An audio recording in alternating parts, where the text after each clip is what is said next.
Welcome to Bits of History. My name is Lee Pileski, President of the Resurrection Bay Historical Society. This bit of history is about Seward's role in the first flight made from Moscow to New York in 1929.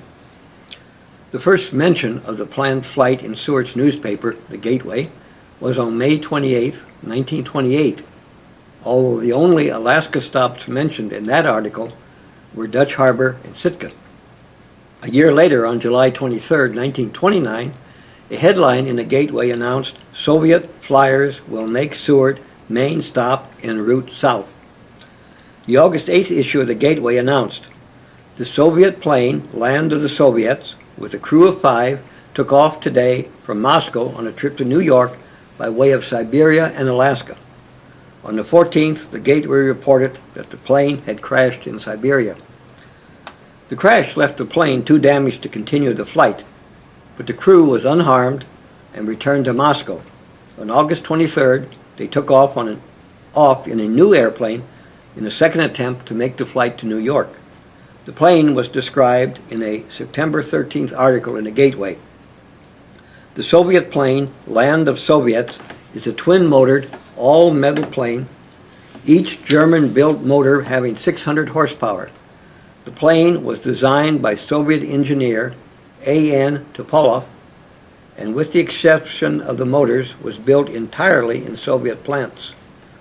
The plane can be equipped with either wheels or floats. The flight is sponsored by the Society for Promotion of Aviation and being made primarily for experimental purposes and for the promotion of goodwill. The Gateway was not consistent in reporting the name of the airplane. Sometimes it said Land of the Soviets, and sometimes it said Land of the Soviet. Land of the Soviets is the correct translation. After crossing Siberia, the plane left Petropavlovsk on the Kamchatka Peninsula on the evening of September 19th and arrived at Attu on the 20th. On the 25th, the plane was reported to be storm-bound at Dutch Harbor, planned to leave for Seward on the 27th. The plane arrived in Seward on the afternoon of September 27th. A large crowd was on hand to view the landing. Among them, U.S. Marshal Ralph Reed with his 16mm motion picture camera. The Seward Daily Gateway of September 28, 1929 gave this account of the landing.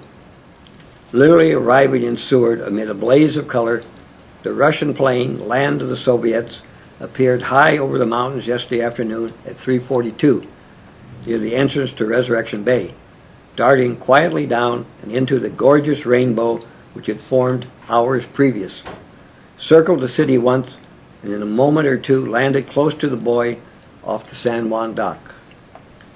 The arrival in Seward of the big, first all-metal plane ever to be seen here from Dutch Harbor was very unusual in that the beautiful and varied-hued rainbow was nature's own triumphal arch of welcome. Numerous interpreters were on hand to help pave the way for conversation, and hearty thanks were expressed for their helpfulness. Mayor P.C. McMullen awaited the aviators' pleasure throughout and extended the official welcome of the city to them. Leon Urbach, president of the Chamber of Commerce, also performed duties of welcoming them in and immediately laid plans for a public reception, dinner, and dance this evening at 8 o'clock in the Seward Grill.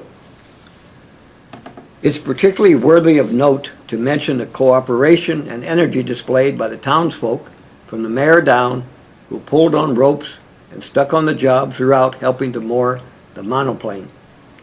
After the airplane was secured, the Russians were taken to the Van Gilder Hotel, where comfortable rooms and a warm bath awaited them.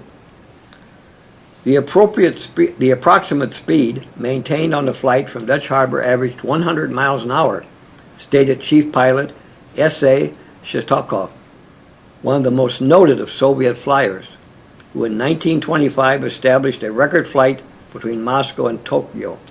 Mr. Shatokov is the commander of the party, which includes pilot F.Y. Bolotov, B.V. Sterligov, the navigator, and D.V. Fulev, the mechanic. Weather conditions permitting, the flyers will hop off tomorrow for Sitka. The Gateway article also reported on the banquet that evening at which Chief Pilot Shetakov, speaking in Russian, Nick Moratov interpreting, expressed his and his companions' sincere appreciation of the kindness which has greeted their arrival in this, their first real contact with America. He said, "Ever since I was a boy, I have heard nice things of this country, and have always had the desire to come to America. Since arriving here, I have found my early day impressions to be true, and that America is indeed a wonderful land. I hope that within a few years, plane traffic between Russia and this country will be a reality." Mr. Urbach called upon former State Senator L.V. Ray to address the gathering. In his speech, Mr. Ray talked about the historic ties between Russia and Alaska over the years and concluded saying, "We wish you to land at Sitka safely, and as you depart from Alaska to the continental United States, let us assure you that you carry with you the friendly wishes of this community, that we will follow with great interest the course of your flight to New York. We are confident in the successful completion of your undertaking. For industry and skill, combined with daring and cool courage, make victory. Best wishes, and may good fortune attend you." The Russian plane left Seward on the 29th of September. The Gateway of September 30 reported, "Residents arose early yesterday morning, and long before the Soviet flyers appeared at the beach at 6 o'clock, a large number had gathered, being augmented as time flew by until the takeoff, when possibly 300 people witnessed the departure." Once again, Marshal Reed was on hand to film the event. The Gateway's description of the departure of the Russian plane said, "Giving her the gun on the third attempt, and with a wave of the hand to the throng lining the beach, S.A. Shetakov, chief pilot of the Russian plane Land of the Soviets, took to the air at 8:11 o'clock yesterday morning, bound for Sitka.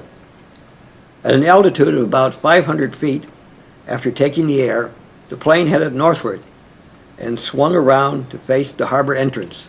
The Land of Soviets disappeared quickly through Harding Entrance." The Land of Soviets reached New York on November 1st, 1929, by way of Seattle, Oakland, Cheyenne, Salt Lake City, North Platte, Nebraska, Chicago, and Detroit. The crew completed the 13,199-mile trip in 137 flying hours. A request for permission to fly across the Atlantic and become the first to fly around the world by airplane from east to west was not granted by the Russian Air Ministry, and the crew and the plane returned to the Soviet Union by ocean liner. Thank you for listening to this bit of history. Remember, to learn more about Seward's interesting history, visit the Seward Museum at the corner of 3rd and Jefferson.